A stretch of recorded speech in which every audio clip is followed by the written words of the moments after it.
तेन त्यक्तेन भुंजिता, त्याग पूर्वक जीवन को जीना। इस संसार की आसक्ति है, बिना गुरु के, बिना ग्रंथों के ये जा नहीं सकती है। इसलिए आसक्ति से शक्ति क्षीण होगी। संसार की आसक्ति से हम बचें। और मां गृधा कस्य स्विद्धनम तेन त्यक्तेन भुंजिता। अब देखो ये भोग, यहां भोग आ गया और इसका हम उल्टा करेंगे तो योग आ जाएगा। भुंजिता कैसे? तेन त्यक्तेन, संसार को परमात्मा ने बनाया है और त्याग पूर्वक उपभोग करना। क्या करना? उपभोग। भुज पालन अव्यवहार्यो हो। इस संसार की जितनी भी चीजें हैं वो सब आपके उपभोग के लिए हैं, भोग के लिए नहीं है। यत्र भोगाः तत्र रोगाः, यत्र योगः तत्र संपूर्ण आरोग्यः। जहां भोग है वहां रोग होगा ही होगा। इसलिए न भोगो न भागो, जागो। अवेयरनेस में रहना योग है। ये भक्ति योग की थोड़ी सी बात कही, आगे चलता हूं। इसी का दूसरा मंत्र है कुर्वन्निवेह कर्माणि जिजीविषेत् शतं समाः। कुर्वन्निवेह कर्माणि जिजीविषेत् शतं समाः, एवं त्वय्नान्यथेतोऽस्ति न कर्म लिप्यते नरे। असुर्यानाम ते लोका अंधेन तमसावृताः, तांस्ते प्रेत्यापि गच्छन्ति ये केचात्मनो जनाः। बिना कर्म के कोई रह नहीं सकता, इसलिए कर्म योग करो। तुम्हारा जन्म हुआ है तो कर्म करना पड़ेगा। कर्म के बिना आपकी गति, प्रगति, उन्नति हो ही नहीं सकती। दुर्गति भी होगी तो वो गलत कर्म हो जाएगा। गलत कर्म तो मतलब कर्म तो करना ही पड़ेगा। भगवान ने कहा कर्मण्येवाधिकारस्ते मां फलेषु कदाचन मां कर्म फल हेतुर्भुर्मा ते संगस्त्व कर्मणि। अवश्यमेव भोक्तव्यम कृतं कर्म शुभाशुभम, ना भुक्तम क्षीयते कर्म जन्म कोटि शतैरपि। कर्म तो करना पड़ेगा और याद रखना अवश्य में भोक्तव्यम, जैसे को तैसा, टिट फॉर टैट।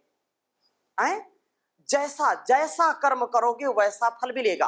और कर्म करने के साधन क्या है? 3 कर्मयोग, मन, वाणी और शरीर। तो इसको हम पवित्र बनाएं और 100 वर्ष से भी ज्यादा जीने की इच्छा करते हुए कर्मों को करें। कभी आलस्य प्रमाद ना करें, कभी निठल्ले बनकर ना रहें। अगर मैं विद्यार्थी हूं तो ऐसा पढ़ना कि मेरे जैसा कोई विद्यार्थी ना हो। शील, आचरण, चरित्र, वाणी, व्यवहार, मनसा वाचा कर्मणा आपसे श्रेष्ठतम कोई विद्यार्थी ना हो, ऐसा आचरण करना। यदि माता है तो श्रेष्ठतम माता बनना, पिता है तो श्रेष्ठतम पत्नी है, पति है, भाई है, बहन है, बेटा है, बेटी है, गुरु है, शिष्य है, श्रेष्ठतम करो। नंबर 1 का प्रथम।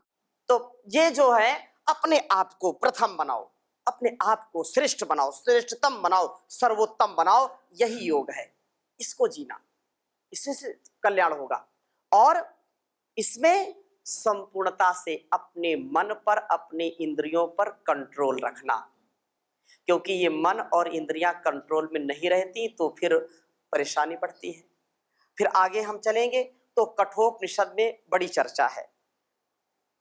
ताम योगमिति मन्यन्ते स्थिराम इंद्रिय धारणाम अप्रमत्तस्तदा भवति योगो ही प्रभवाप्ययो। योग क्या है? कहा कि प्रभव आप्ययो। 2 शब्द ध्यान दीजिए, प्रभव आप्ययो। जन्म जन्मांतरों के जो दुर्गुण, दुर्व्यसन, दुर्व्यवहार, कुसंस्कार हमारे जीवन में हैं, यदि जन्म जन्मांतरों के आप कुसंस्कारों को मिटाना चाहते हो, पाप को हटाना चाहते हो, तो एक योग ही ऐसा साधन है जिससे पूर्व जन्म कह लो या इसी जन्म में पीछे की आदत खराब हो गई, जो हमने पिछला जीवन जिया, कभी बहुत गलत हो जाता है, फिर बाद में ग्लानि करते हैं, हमसे बड़ा पाप हो गया, अनजाने में हो गया था, हमने झूठ बोला, ये किया, वो किया, पश्चाताप चलता रहता है, बहुत बड़ा अपराध हो गया। तो उस अपराध को भी प्रभव आप्ययो, वो योग आपके पूर्व जन्मों के कुसंस्कारों को धीरे धीरे दग्ध कर देता है और नए पाप तो होने ही नहीं देता, नए पाप होंगे नहीं। और जो बार बार जैसे जो है ना फसल कट जाती है, आप देखते होंगे खेत में कि जब बरसात आएगी तो बरसात में अपने आप कुछ खरपतवार अपने आप उगता है कि नहीं उगता। गेहूं बो दिया, धान लगा दिया, तो गेहूं और धान के पहले पहले उसमें खरपतवार उसका आता है कि नहीं आता। ऐसे ही हमारी चित्तवृत्ति में जो क्लिष्ट अक्लिष्ट वृत्तियां है ना, तो जो बंधन वाली वृत्ति है, जो क्लिष्ट वृत्ति, वो पहले आएगी। अच्छा सोचने से पहले गलत जरूर सोचेंगे। किसी चेहरे को देख करके काम पहले नजर आएगा, राम बाद में नजर आता है जब मामला गड़बड़ होता है। लेकिन ये अच्छी बुद्धि नहीं है। श्रेष्ठ बुद्धि वो है कि किसी रूप को देख करके काम नहीं, उसमें हर पल राम का भाव हो तो वो योग है। ऐसा भाव, ऐसी दृष्टि, तो प्रभव अप्ययौ यही योग है। योगो ही प्रभव अप्ययौ, वो नए कुसंस्कार को, नई गलत चीजों को जन्म ही नहीं देता, और जो जन्म जन्मांतरों की कुसंस्कार की स्थिति उसको हटा देता है, दग्ध बीज कर देता है उसको। जैसे किसान फिर क्या करते, बहुत परेशान हो जाते हैं तो फिर उसमें आग लगा देते हैं। खेत में क्या करते हैं, आग लगाने के दो कारण है, एक तो खरपतवार जल जाता है, उसके बीज नष्ट हो जाते हैं, फिर दोबारा वो होते नहीं है। जैसे चने का या कोई भी आप अन्न लीजिए और उसको रख दीजिए, फिर उसको पोटली में बांध के रखिए, कहीं भी रखिए, जैसे ही उसको पानी हवा मिलेगा वो उगाएगा, उगता है कि नहीं। लेकिन उसको अगर भून देंगे, दग्ध बीज कर देंगे तो उसमें अंकुरण नहीं आएगा। तो योग हमारे कुसंस्कारों को दग्ध कर देता है, योग हमारे जीवन को दिव्य बना देता है, फाइन एंड डिवाइन, ऐसा। तो बड़ी चर्चा इसमें है। और इसी का आलंबन लेना, ओंकार का, भक्ति पूर्वक जीवन को जीना, तो वहां बहुत सुंदर बात, ये सारा ये क्या है, ये साधन है। और किस लिए मिला, साधना के लिए मिला है। श्रेय मार्ग और प्रेय मार्ग, दो बातें कही हैं।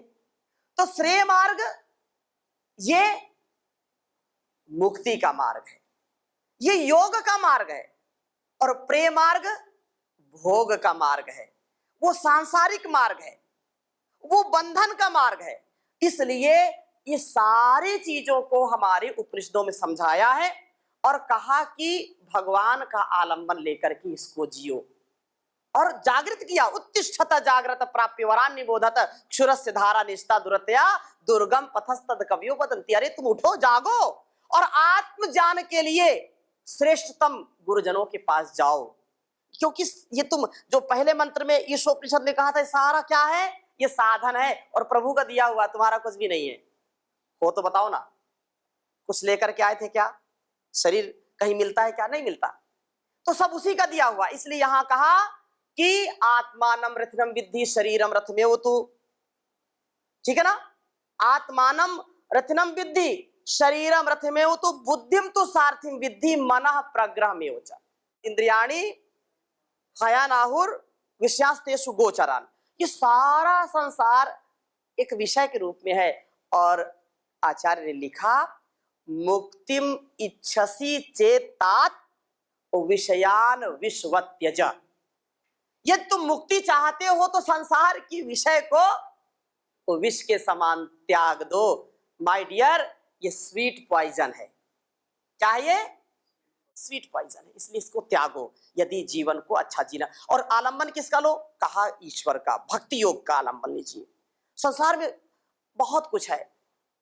कहा कि आलंबन, देखो ये शरीर का आलंबन और ये संसार का आलंबन, शरीर और संसार का संबंधों का आलंबन लेते। बिना आलंबन के कोई रह नहीं सकता। मैं कुर्सी का आलंबन लेकर के बैठा हूं ना, नहीं तो गिर जाऊंगा। बोलो ना, हम यहां बैठे एक दूसरे के आलंबन से। अच्छा, आप ना हो और मैं ऐसा चिल्लाता रहूं बैठे बैठे, बोलो अच्छा लगेगा क्या किसी को? कोई बगल से निकले, स्वामी जी आजकल मामला गड़बड़ है क्या, आउट ऑफ स्टेशन चला है स्वामी जी, बोलो। अच्छा, आप बैठे हैं चुपचाप और हंस रहे हैं, फिर कोई, अरे कोई तो बोलने वाला है नहीं मंच पर, क्यों ऐसे बैठे हैं?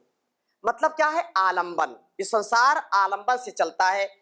गुरु शिष्य का आलंबन लेता है, शिष्य गुरु का आलंबन लेता है, पत्नी और पति, माता और पिता, भाई बंधु मित्र, ये सब क्या है? आलंबन है। क्या है ये? लेकिन ये आलंबन शाश्वत नहीं है। योगमय जीवन के लिए ये आलंबन सांसारिक संबंधों को, सांसारिक कर्तव्यों को निभाने के लिए है और निभाना ही पड़ेगा। इसको लोक संग्रह कहते हैं। श्रीमद् भगवत गीता में कहा ना कि सारा मैं कर रहा हूं, अर्जुन को समझा रहे हैं भगवान ये सब लोक संग्रह है, मैं जानता हूं, लेकिन इसको करते हुए मैं लेप नहीं, ना कर्म लिप्यते नरे, अब ये बोला था ना, लेप नहीं, लिप्त नहीं होना, इसमें आसक्त नहीं होना। तो ऐसे जीवन को जीना, तो क्योंकि ये संसार में कोई तृप्त नहीं हो सकता। वहां आचार्य यमाचार्य ने खूब लोभ दिया कि ये ले लो, ये ले लो, पैसे ले लो, धन ले लो, खूब जितनी आयु चाहे उतनी ले लो, सुंदर सुंदर स्त्री ले लो, पुत्र ले लो, पौत्र ले लो, जब तक चाहो तब तक जियो। लेकिन उन्होंने इस पर कोई सहमति नहीं दर्ज की और हाथ जोड़ करके बोले, नचिकेता की आचार्य, ये सारी चीजें आप मुझको दे रहे हो, ये क्या है? ये स्वभावा मर्तस्य यदंत कैतत्, स्वभावा, स्व अभावः, स्व अभावः। आज जो आप वरदान दे रहे हो ना कि सब कुछ ले लो, आज तो दोगे, कल नहीं रहेगा, कल रहने वाला नहीं है, न ये शरीर न ये संसार, क्योंकि पहले कह दिया ना ये सब जगत्याम जगत। और कहा न वित्तेन तर्पणीयो मनुष्यो, ये सब कुछ, ये सब, ये जो है वित्त से कोई अपना चित्त ठीक कर ही नहीं सकता। बोलो वित्त से चित्त ठीक होगा क्या? नहीं हो सकता।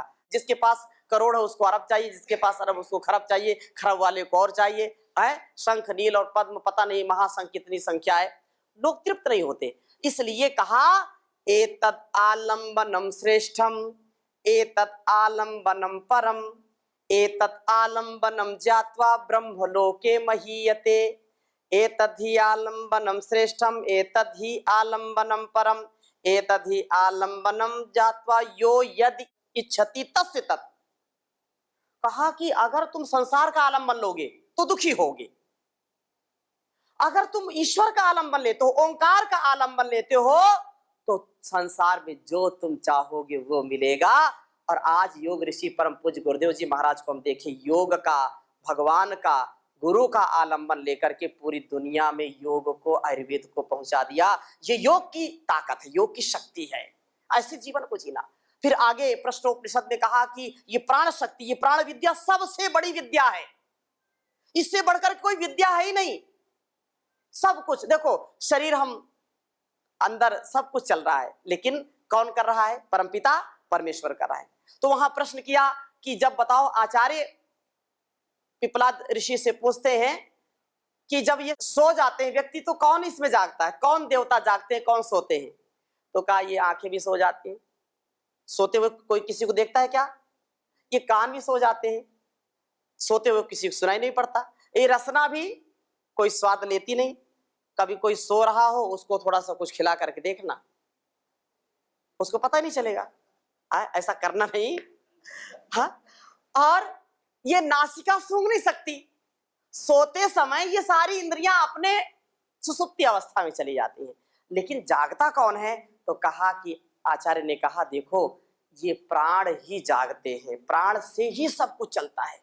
प्राण वायु कभी जब से श्वास लेना शुरू करते हैं, केनोपनिषद में बहुत सुंदर बात कही है, केनेशितम पतति प्रेषितम मनः केन प्राणः प्रथम प्रयति युक्तः केनेशितां वाचमिमां वदन्ति चक्षुश्रोत्रम का उद्देवो युनक्ति। आप इस पर चिंतन करना। सबसे पहले प्राण से संयुक्त कौन करता है? इस शरीर को परमात्मा ही करता है ना। मां के गर्भ में 9 महीने बच्चा रहता है, श्वास लेता है क्या? क्यों? क्योंकि वो तो गर्भ में रहता है और गर्भ में जल होता है, एक वातावरण होता है, नासिका से श्वास लेता ही नहीं। सब कुछ उसकी नाभि से और मां की जो है नाभि जुड़ा होता है, सारा उससे सारे तत्व जाते हैं, उसका विकास होता है। लेकिन आश्चर्य की बात देखो कि जब शिशु गर्भ से बाहर आता है, प्रश्न किया है शिष्य ने, केन प्रथमः केन प्राणः प्रथमा प्रयुक्तः, सबसे पहले इस शरीर को प्राण से संयुक्त कौन करता है? जैसे ही बच्चा गर्भ से आता है और अपने आप श्वास लेना शुरू कर देता है। अच्छा बताओ, कोई बड़ा डॉक्टर, कोई माँ, कोई पिता, कोई वैद्य क्या बोलता है कि बच्चा आप शुरू करो श्वास लेना, आ गई दुनिया में, श्वास लेना शुरू करो? कोई नहीं कहता ना। वो सबसे बड़ा परम पिता परमेश्वर है, जो वो संकेत करता है, और जिस दिन से, जिस क्षण से वो श्वास लेना शुरू करता है और जिस दिन उसकी श्वास बंद होती है, उस दिन उसका मरण होता है। एक जन्म और एक मरण। जिस दिन उसने श्वास लेना शुरू किया जन्म हो गया, और जिस दिन श्वास बंद होगी उस दिन मरण हो गया। इसलिए वहां कहा कि प्राणसिदम वसे सर्वम त्रिदिवीयत प्रतिष्ठितम मातेव पुत्रान रक्षस्व श्रेष्ठ प्रजाम चा विदेहिनैति। ये प्राण शक्ति तीनों लोकों में काम करती है।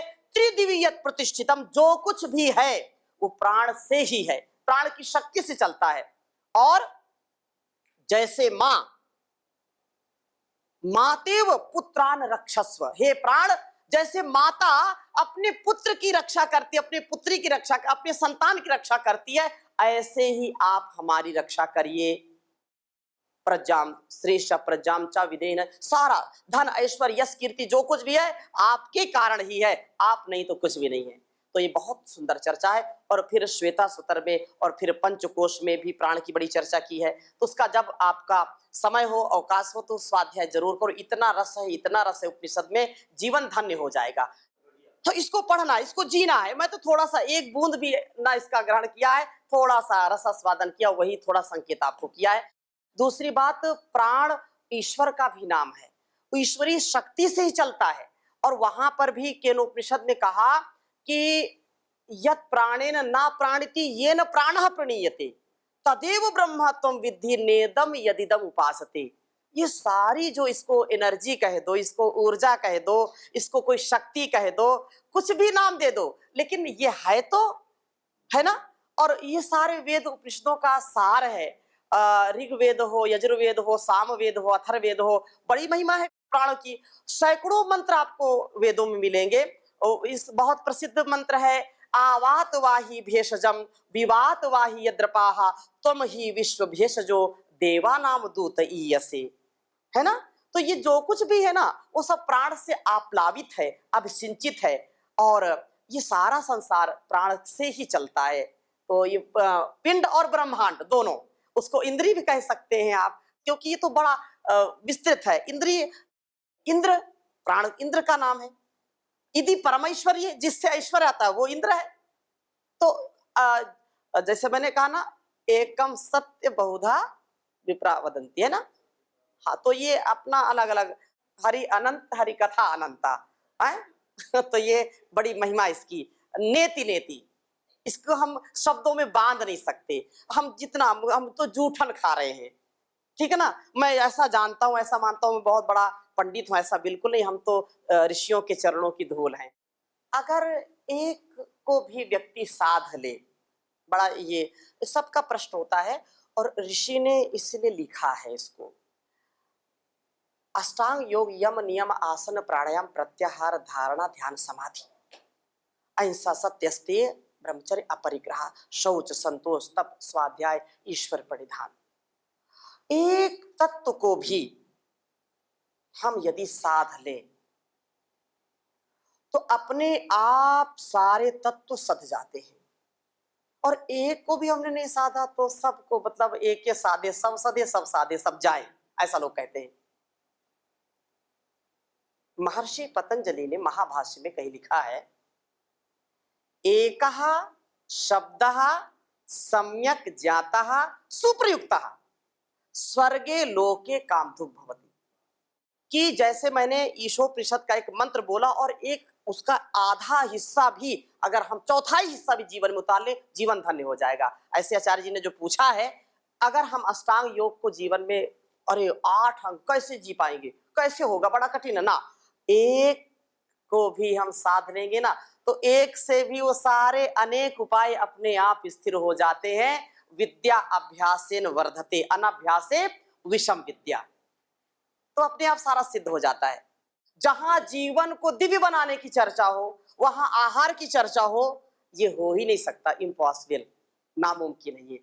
तो वहां पर बहुत सुंदर बात कही है, आहार शुद्धौ सत्व शुद्धि, सत्व शुद्धो ध्रुव स्मृति। और फिर क्या कहा, स्मृति लंबे सर्व ग्रंथि नाम विप्रमोक्षः। आहार जीवन का आधार है।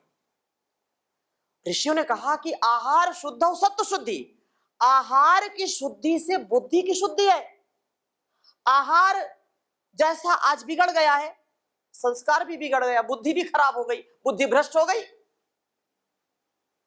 इसलिए सारा ये खुराफात चल रहा है, तमाम क्या क्या चलता है आप जानते, ज्यादा बताने की जरूरत नहीं। आहार की शुचिता परम आवश्यक है। अन्न की शुचिता सबसे ज्यादा आवश्यक है। और आहार का मतलब क्या है? आहार ह्रीहरणे से बनता है ना, ह्रीहरणे से, धातु ह्रीहरणे, और उसमें उपसर्ग बदलते जाते, अर्थ बदलता जाता है। आहार मतलब जो लेते हैं, ग्रहण करते हैं, वो आहार है। और विहार, भी उपसर्ग लगा दिया तो भ्रमण हो गया, और प्र उपसर्ग लग गया तो प्रहार हो गया, सम उपसर्ग लगा दिया तो संहार हो गया। आहार का मतलब केवल खाना नहीं है। खाना खाया जाता है, आहार लिया जाता है, और भोजन किया जाता है। ठीक है।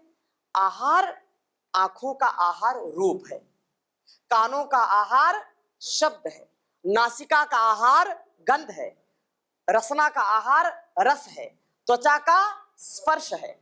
ये आहार आज दूषित है, इसलिए घर टूट रहे हैं, घरों में दीवारें खड़ी हो रही है, और दिलों में दरारें हो रही है। ये सप्तऋषि हैं। क्या कहा? 2 आंख, 2 नासिका, 2 कान, 1 मुख, सप्तऋषि है। और इनको, इनकी जो तपस्या करता है वो योगी बनता है। नहीं, इसी में सब लोग भोगी बन जाते हैं। बनते कि नहीं बनते? अब देखो, हम तो कभी सुनते नहीं, आते जाते, आप ज्यादा जानते मेरे से ज्यादा। क्या बोलते हैं? ये आंखें, आंखों के रास्ते दिल में उतर के ले गई मेरी जान। अब देखो, ये गड़बड़ हो गई कि नहीं हो गई? और वेद हमारा क्या कहता है?